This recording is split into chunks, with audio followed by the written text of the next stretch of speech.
Welcome to the Gladden Longevity Podcast with Dr. Jeffrey Gladden, where our passion is helping you become an age hacker. On this show, we want to help you optimize your life energy, longevity, health, and human performance with impactful and actionable information by answering 4 questions. How good can we be?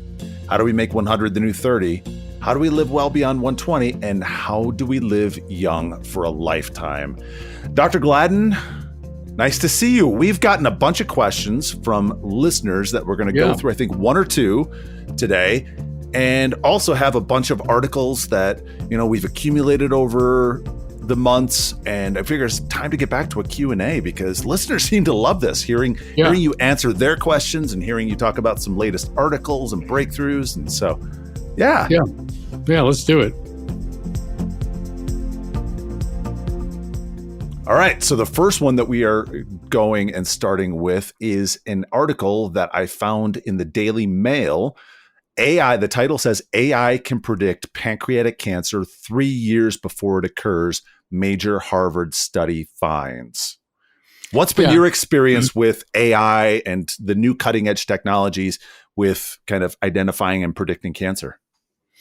Yeah, it's a great question. I think it's really a budding, burgeoning field that nobody has a tremendous amount of experience with yet. And that being said, there are areas where AI has been used in the cardiology space to do coronary CT angiograms that are linked to AI to try to model what the inside of the artery looks like, to kind of mimic what intracoronary ultrasound would give the operator. So they've been able to actually do that. So you can take a set of data and kind of intuit into it based on enough data sets, what something's going to look like inside the artery, even though you can't actually see it directly, you can predict it.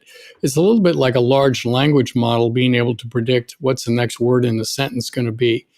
And so you can think about it that these now do a really pretty good job of predicting what's going to be inside of an artery, even though it's really only getting the silhouette of an artery based on the contrast that's been injected down and the picture taken with the CT scanner. So that's pretty interesting in and of itself, right? And then we have AI and machine learning tools that are helping us to distinguish things in the cardiovascular space. Mass General, we did a podcast on this, looking at some data from the Mass General where they actually identified different markers that can predict the risk for heart attack or the presence of coronary artery disease, and again, use machine learning and AI to do that. So it's kind of a natural extension that you would take that kind of technology and start looking at, can we diagnose a cancer that typically is always diagnosed way too late? Most cancers are diagnosed too late, but pancreatic cancer seems to be silent for a long time. And then when people get the diagnosis, it's like, well, you have 3 months to live. You're already stage 4 or close to it. So what they did in this study was they looked at CT scans, and actually they were looking at lung nodules with the CT scans because many times pancreatic cancers will be associated with lung nodules. And then they backed into it. What's all the data around all these people with lung nodules who actually develop pancreatic cancer? And so looking at, thousands and thousands and thousands of data sets, right? They were able to get to the point where they had some predictive value in terms of being able to predict from a CT scan who was likely to develop pancreatic cancer. So I think it just shows you the power of being able to sift through reams of data to pull out the nuggets that lead to predictability. The interesting thing is that with this, there's nothing that's 100%, right? So the clearly CTA, when it's looking at your coronary arteries, is not the same as looking at them from the inside out with an ultrasound catheter. When you're trying to predict the presence of coronary disease, it's not the same as actually knowing if there's coronary disease or risk for heart attack. It's not the same, or risk for cancer development for that matter. We use another company now that can look at traditional cancer markers and predict whether or not someone is likely to develop cancer in the next year also. It's called OneTest. So it's really a natural extension of this whole data mining, data analytic, and then using that almost like you could think about it, if you're listening to this, almost like a large language model like ChatGPT predicting what the next word in the sentence is going to be. Well, what's likely to come in the future here? So I think it's going to help revolutionize medicine because it will start to infiltrate these technologies, like clearly CTA, have been incorporated into traditional medicine, right? So now you're actually getting doctors on the sick care side to actually start to think about things differently. And so that's good. And if we've got people, at Harvard doing this with regards to more sick care medicine, what it means is that, that field is going to start to think a little bit more preemptively and preventively. Now, the interesting paradigm is that all of the treatment paradigms on the sick care side of the equation are, symptom and disease based, right? Yeah. So when you talk to somebody on that side of the fence, they don't really have a strategy as to what to do if they start to detect that somebody's likely to have the cancer. It's they just pretty much sit back and say, well, you have a likelihood, let's just monitor you more frequently. But there's no real direct intervention to say, okay, well, what are the genetic underpinnings that you have? What's your lifestyle like? What are all the things that we can do to actually start to mitigate the risk, right? That's not really the question that's being asked as completely as it could or should be. But I think it's just super interesting that, the whole world is starting to move in this direction. I think it's good for the patients, ultimately good for humanity at large. So I'm all for it. Yeah. My big question and thought with this is, at what point do the insurance companies buy into this and start to make this part of their preventative and rather than reactive? And are there forces on that chemotherapy oncology side with those costly medicines to treat cancer?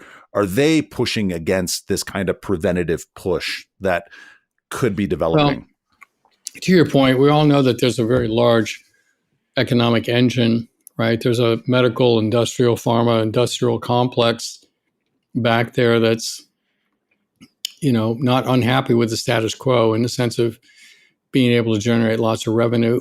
And so I think the insurance companies are sort of locked into that triad of, hospital systems, pharma, insurance companies, the FDA. They're all kind of arm in arm here.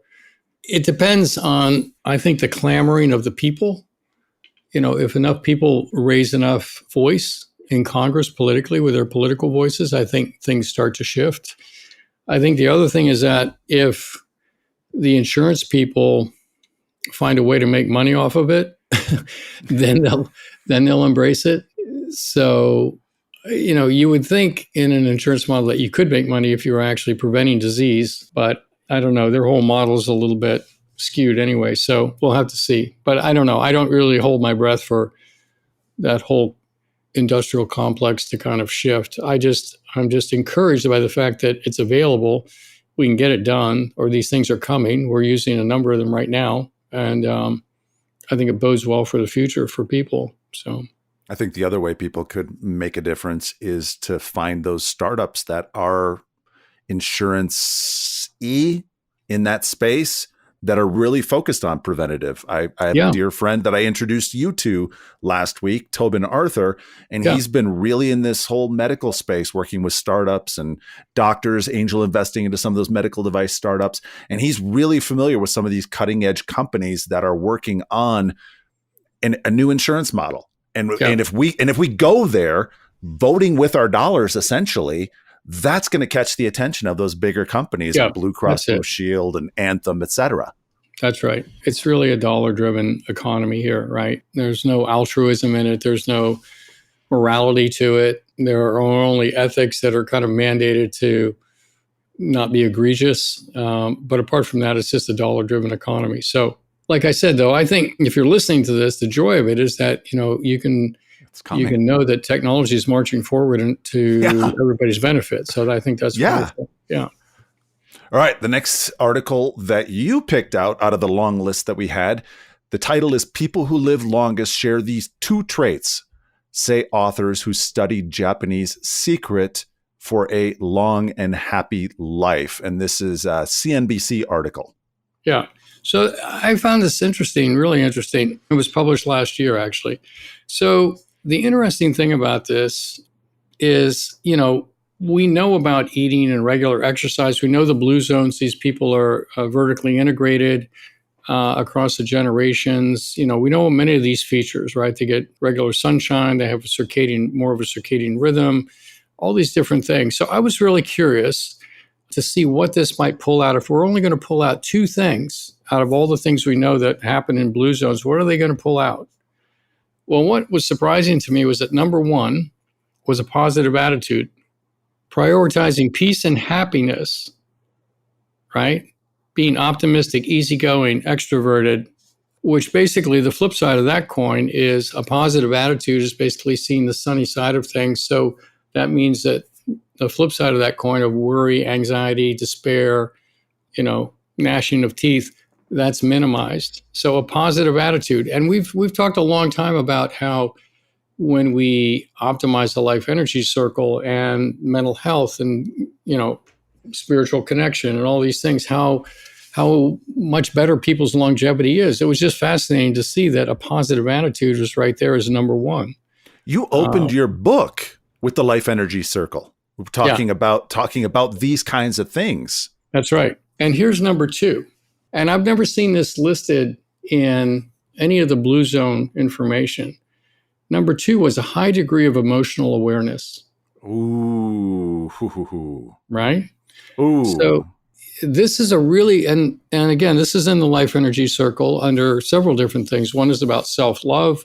One is about feeling safe. One is about mental health. One is about spiritual connection. One is about sense of purpose. One is about good relationships. For all those things to go forward, having a high degree of emotional awareness where you actually are constantly kind of metering your own emotional state. What am I reacting to? How is this affecting me? How am I showing up?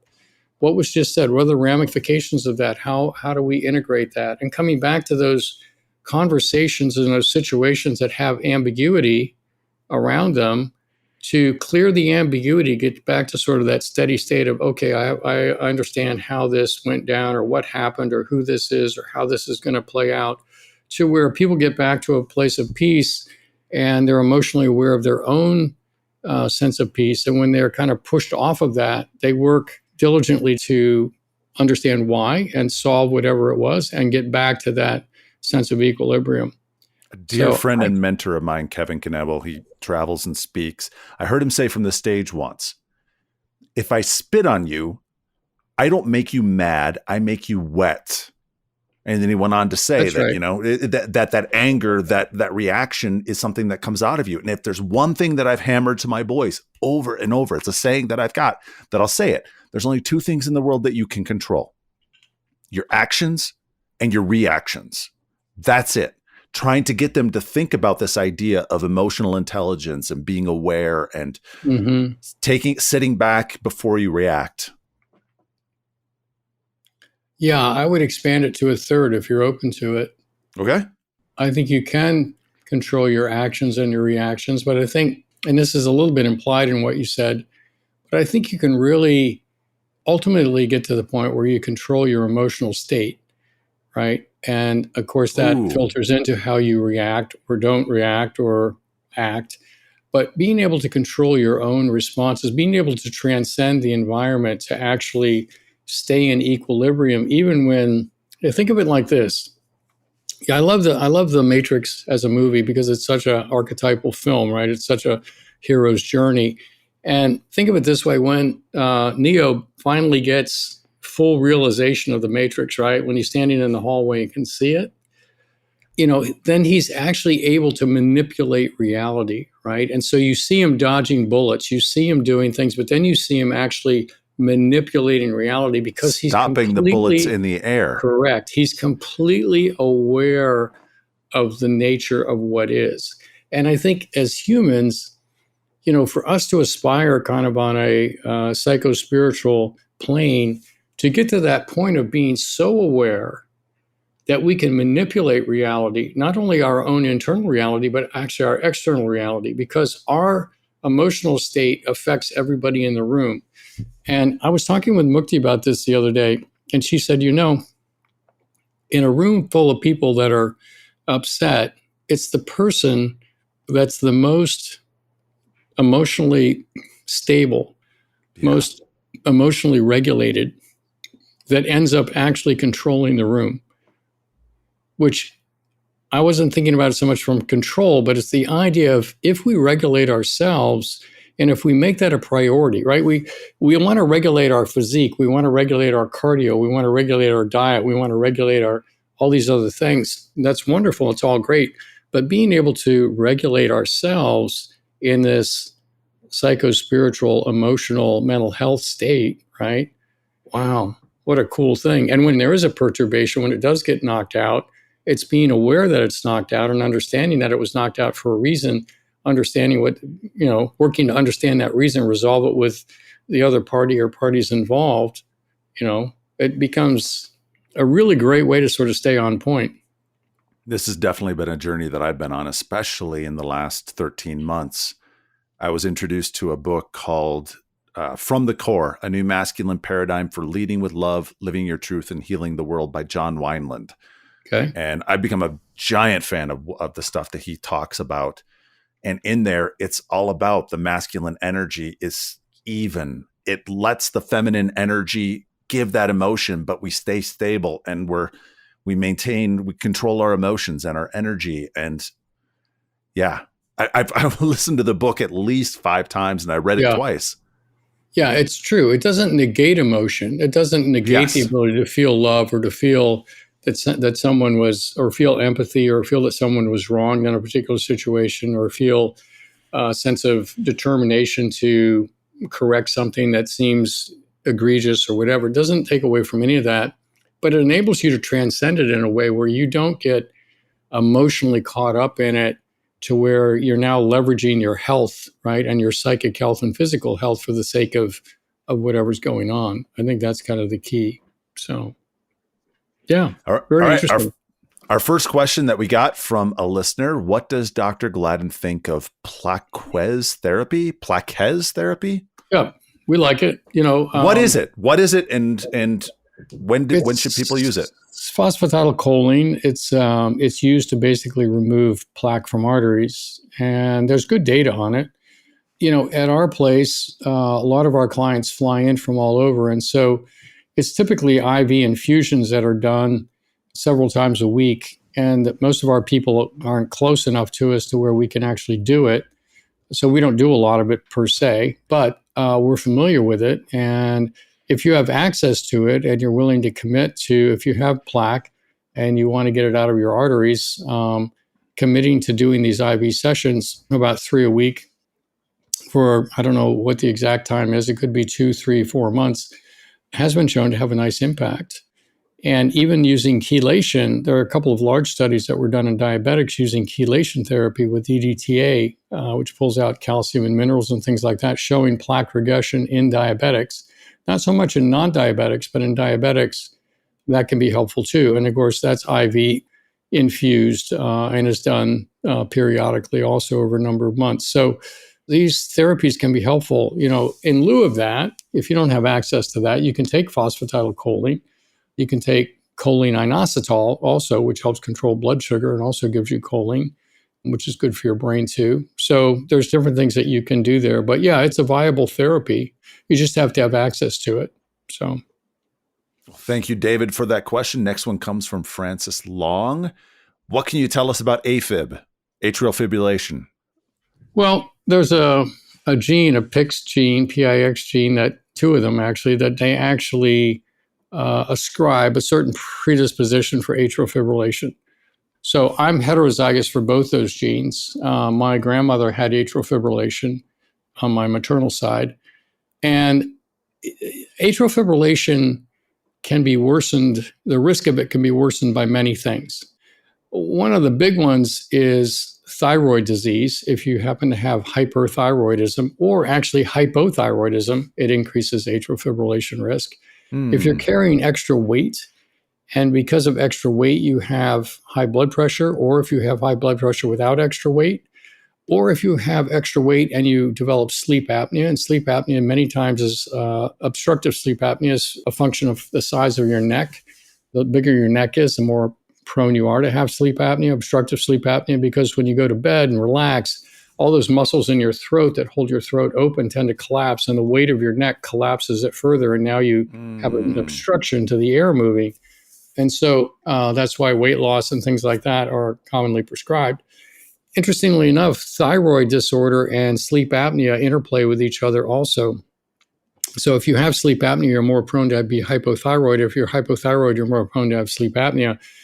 People with congestive heart failure have a higher risk of atrial fibrillation if they've had a heart attack, if the heart is weakening for any number of conditions, a viral infection, cardiomyopathy, where there's a genetic predisposition for weakness in the heart muscle, prolonged exposure to high blood pressures can stiffen up the heart muscle. All these things will translate into increased risk for atrial fibrillation. And then, of course, valve disease, rheumatic fever being a classic one from, 100 years ago when the mitral valve was typically affected, and then it would get calcified, and then it would cause pressure shifts inside the heart because of that calcium in the valve that would no longer open. That would increase the risk of atrial fibrillation.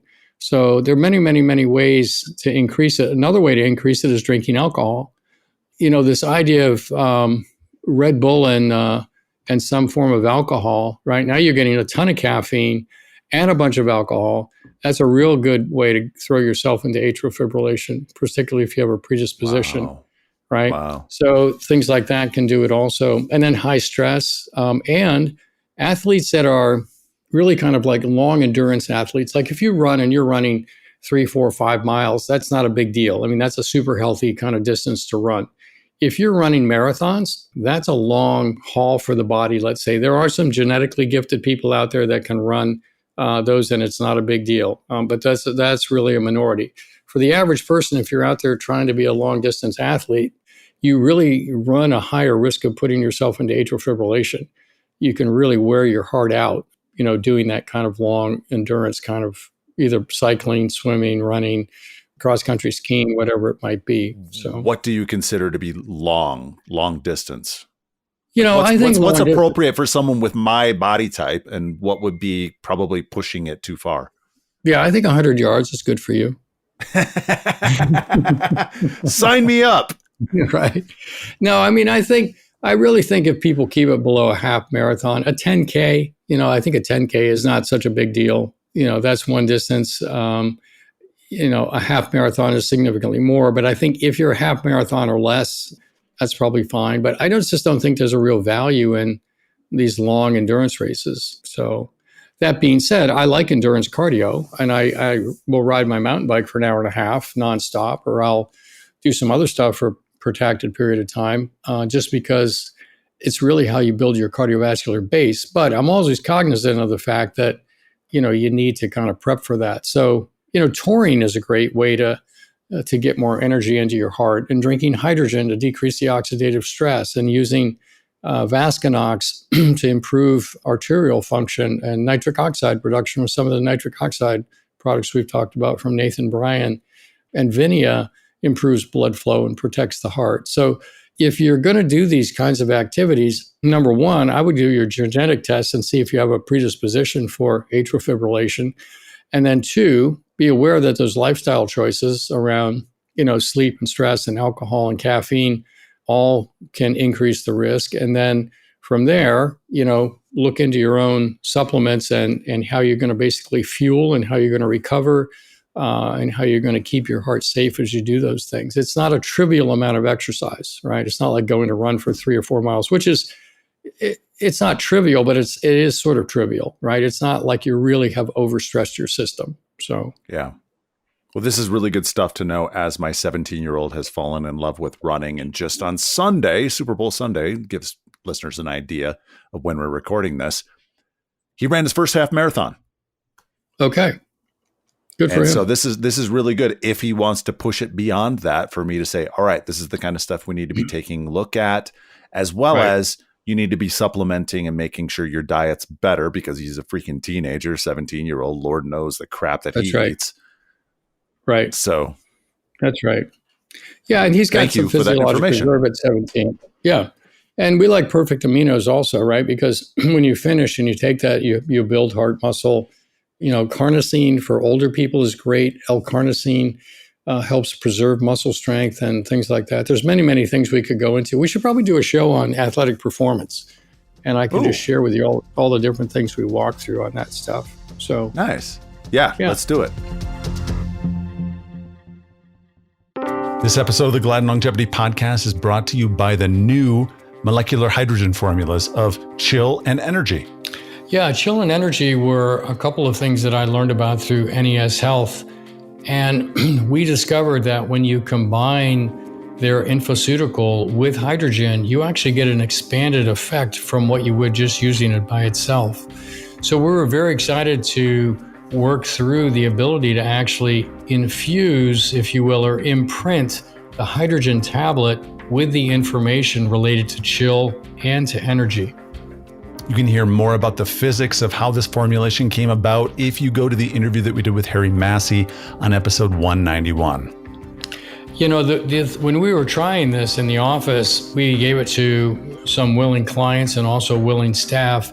And we heard repeatedly how much the chill actually worked for them. If they were kind of anxious or feeling upset about something, if they dropped the hydrogen in the water and let it dissolve and drank it, not only did they get the benefits of hydrogen, which is kind of energizing in a way of making your brain kind of wake back up, but they also felt very calm and relaxed. And so we were very excited to bring it forward. And when we started using H2 Energy and combining those two together, we found a really nice energy boost before we went to go work out or do a mountain bike ride or go for a run or any of these things. And so this is the first two of a family of hydrogen products, I'll say augmented or advanced hydrogen products that we're bringing forward. So these are really the most advanced hydrogen products, I think, on the planet. I love taking an H2 Chill right before I hop in the sauna and an H2 Energy either before I do a podcast with you or afterwards because my brain is pretty tired. Get 10% off your order of H2 Chill and H2 Energy when you use the code podcast10 at gladdenlongevityshop.com. That's podcast10 at checkout when you visit gladdenlongevityshop.com. Gladden Longevity Molecular H2, Chill and Energy. It's an upgrade to your hydrogen toolkit.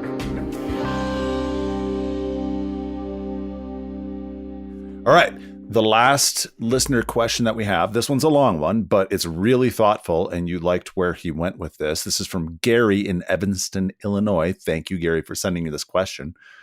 I have listened to virtually every Dr. Gladden podcast. I think there is a very great need to go into far more detail on the balance between testosterone and growth factors and its impact on longevity. Some growth-type peptides like CJC 1295, ipamorelin are 5 days on, 2 days off, then take a few weeks off. Others might be 7 days a week. In a recent podcast, I got the impression Dr. Gladden may only take any of these on heavy workout days so as to not overdo growth, which negatively impacts longevity.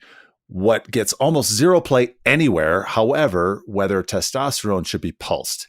In the same recent podcast, I heard him talk. Sometimes he will bump his testosterone if he has a big mountain bike day coming up. Does he pulse his testosterone? Should you go to 50 milligrams per day TRT as a base and then push it up to 100 on a big exercise day, a couple days a week? I've heard testosterone should run in the 800 to 1100 range. From a longevity perspective, should perhaps run lower than 800 on a daily basis. I see two different functional medicine docs. I don't think there is clarity on this, and they run towards using growth hormones as instructions say all the time or 5 days a week. I'm very curious to hear Dr. Gladden's perspective. Yeah. Well, I think this is something that I've learned more about as I've lived into it, right? So I've been involved with testosterone now for probably 18 years, maybe a little bit more or less a year, somewhere, but right about that period of time. And I've been involved with peptides since I first heard about them back in like 2014 or 15. So I've developed some experience with all this. And I think the listener brings up a really excellent point, which is, why are we even having this conversation? Isn't testosterone, growth hormone, anabolic stuff, isn't that just the fountain of youth? And shouldn't we just keep doing that and keep our levels at 800 to 1100 all the time? And the answer is no. The answer is no, because think of it this way. There is a teeter-totter between growth and anabolic growth and strength and bone and muscle development and rejuvenation, repair, and longevity genetics being activated. autophagy being activated, clearing out the old cells being activated. And those basically live on a teeter-totter. And so when you are activating your anabolic side, your testosterone, your DHEA, you're using CJC with ipamorelin, a growth hormone releasing peptide, and growth hormone releasing hormone, and you cause your pituitary gland to push out more growth hormone, or you're doing blood flow restriction exercise to push out more growth hormone, you are actually shutting down your longevity genetics. So what's really interesting is that if you look at Olympic athletes, which Olympic athletes live the longest, right? The Olympic athletes that live the longest are the endurance athletes. The ones that focus on strength, they don't live as long. It's dramatic. It's about an 8-year, I think the last time I looked at it was somewhere between a 7 to 8 year difference. And we know that if you're on that gas pedal of anabolic growth all the time, you have a higher incidence of cancer and you don't live as long. That being said, in order for you to function well in the world, you have to have bone density, you have to have muscle mass, and you have to have strength, and you have to have cardiovascular performance.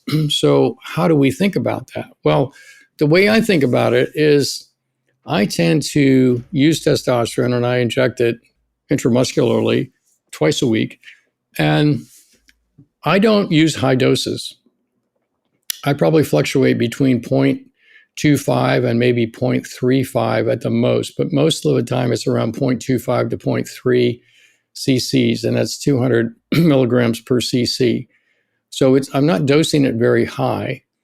And then what I do is I tend to stretch the interval, right? If I was going to do it twice a week, technically that'd be every 3.5 days.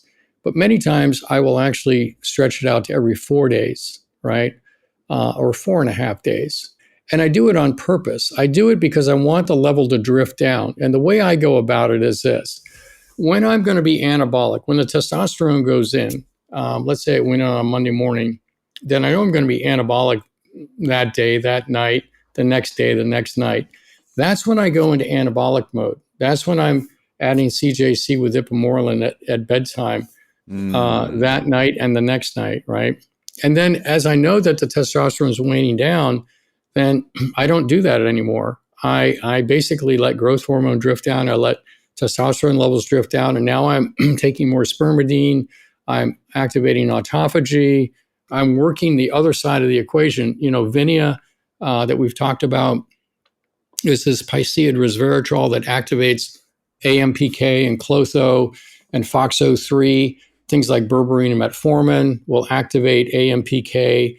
More cardio exercise will activate AMPK. So on the days when I'm more anabolic, I will do more strength training. It's like, okay, we're building muscle, we're building bone. Let's take advantage of that biological sphere, if you will. And then when I'm in the other sphere, when testosterone levels are lower and I'm not pushing out growth hormone, that's the point where I'm going to be doing more endurance, cardio, and things like that. Now, that being said, if I'm going to do a big mountain bike ride, I'll go into that, you know, kind of replete, because it becomes kind of as much of a strength thing as it is an endurance thing. So, but you get the idea that I'm cycling every week. I'm cycling twice back and forth. Every 8 days, I'm cycling twice back and forth. And then every few weeks, I find myself taking rapamycin. I don't take it every week, because I'm doing this. But every few weeks, I give myself another boost by taking 10 milligrams of rapamycin to really kind of shut down the whole anabolic piece of it, right? And it blocks mTOR. There's a common metabolic pathway, mTOR, that the anabolic hormones work through. Insulin is one also, right? So insulin, growth hormone, testosterone, things like that. Yeah. This is why people that run high insulin levels also don't live as long, right? It's part of the reason. So anyway, that's how I think about it. I think you want to oscillate through these things. You know, biology is an economy of balance. It's not about being anything all the time. It's about realizing that being awake is good and then sleeping is good, right? And you want to sleep well and you want to be awake well.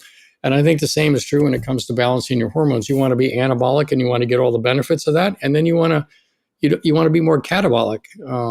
And then you might even couple that with longer fasts and some things like that, where you're really kind of stimulating those rejuvenation, activities of the body. So that's how I think about it. And I think, quite honestly, from experience, it works well for me. I maintain good muscle mass. I maintain good endurance. I will complete 70 laps around the planet at the end of this month. I can still do anything I want. I'm still strong. I'm, whatever. And it seems to work well. I think this is one of the things I absolutely love about you is that you are not about just one single message for everyone. Like when I read or listen to Dr. David Sinclair, it's all about that longevity, focusing on that. Yeah, exactly. And with you, okay, we need to cycle out of that so that way we're getting these benefits over here.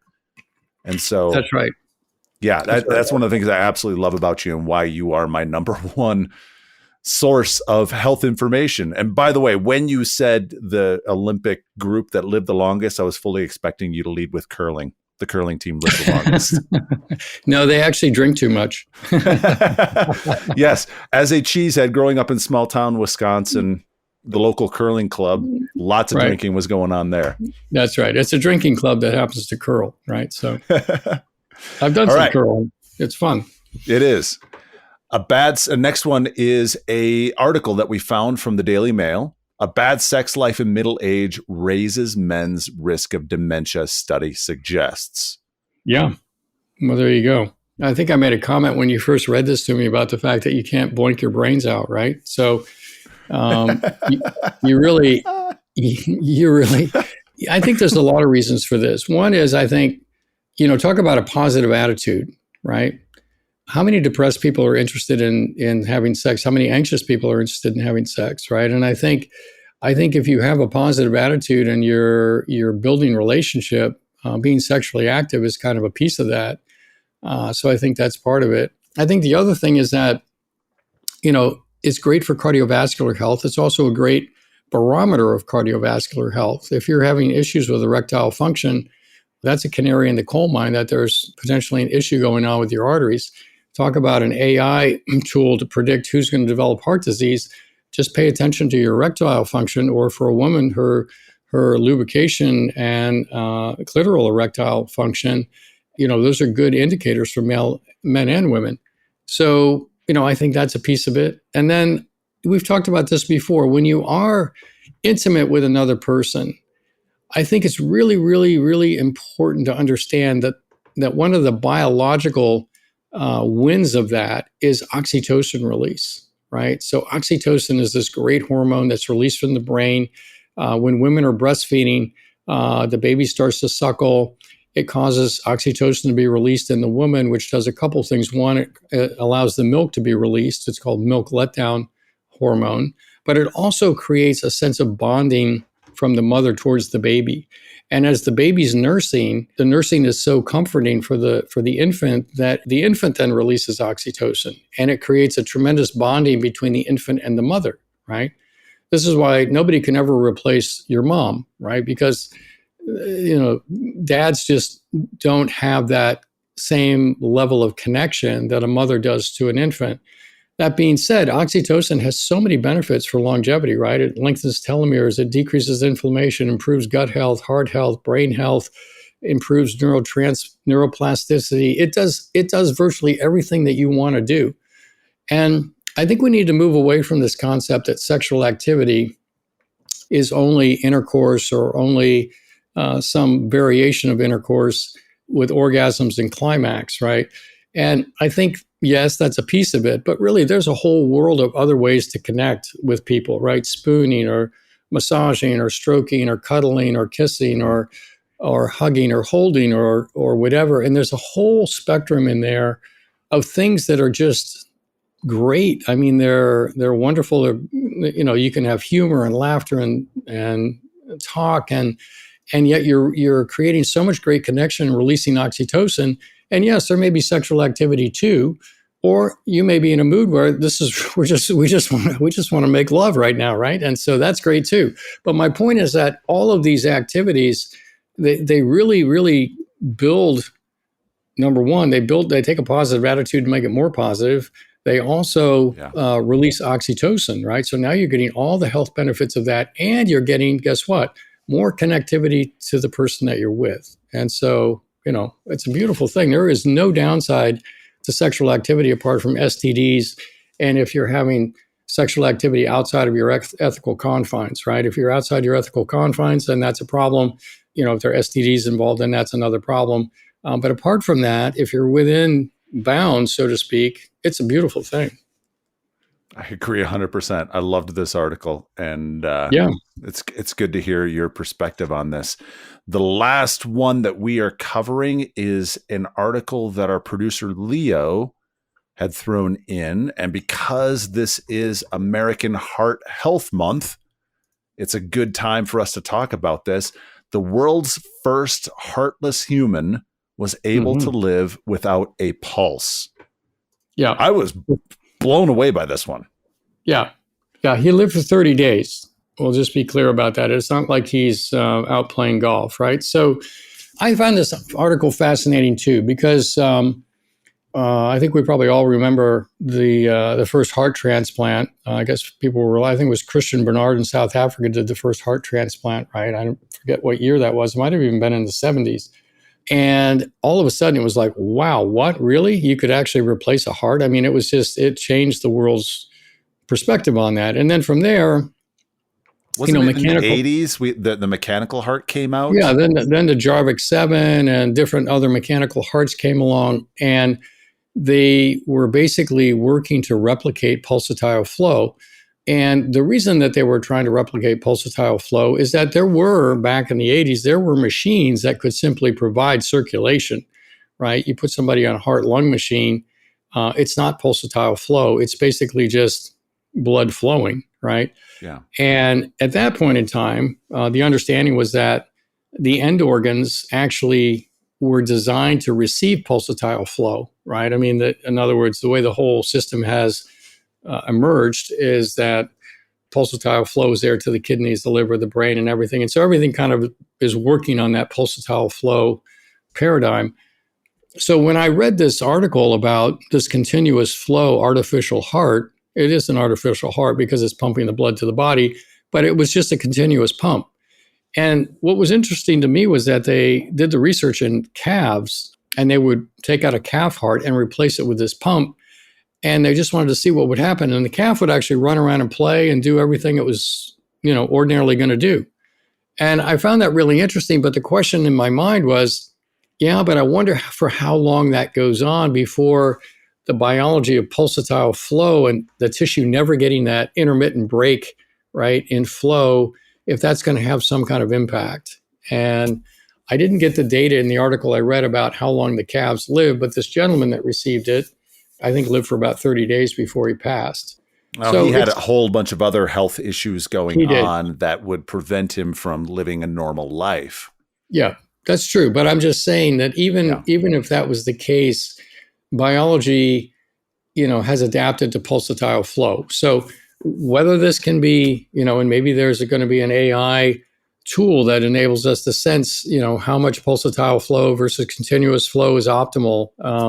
But it's just interesting that technology continues to work in this arena. I think, quite honestly, I'm much more excited about rejuvenating heart tissue, right? Preventing it from getting sick in the first place, and then rejuvenating it. So one of the things that we've seen in the world of COVID, SARS-CoV-2, is that when people get infected with a virus like that their lung function goes down and their VO2 max drops, right? They can't pump as much blood and they can't move as much air. It's really pretty interesting. And you can get it back, but it takes some work to get it back, right? You have to do some things that will actually, things like bromelain and nattokinase and things like this that will actually absorb the spike protein. And then you have to kind of rebuild the muscle, right? And rebuild the lung capacity. I had to go through that myself. And I was able to get it back, but it took a number of months to do it. And the vaccines seem to have a similar impact. We know our data for us suggests that they shorten telomeres. So that's what we've seen, just like the virus shortens telomeres as well. So I think I'm more interested in how do we actually optimize cardiovascular function and keep our own hearts than I don't think I ever want to be the recipient of any kind of artificial heart, right? So I'm more interested in the regenerative and rejuvenation technologies than I am in the replacement technologies. Well, thank you to Gary and Francis and David for sending us their questions. And for listeners, if you're interested in any of these articles that we talked about, be sure to check the show notes. And if you have a question that you want Dr. Gladden to record on any of these Q&A episodes, be sure to email us, podcast@gladdenlongevity.com. Dr. Gladden, any closing thoughts that you have?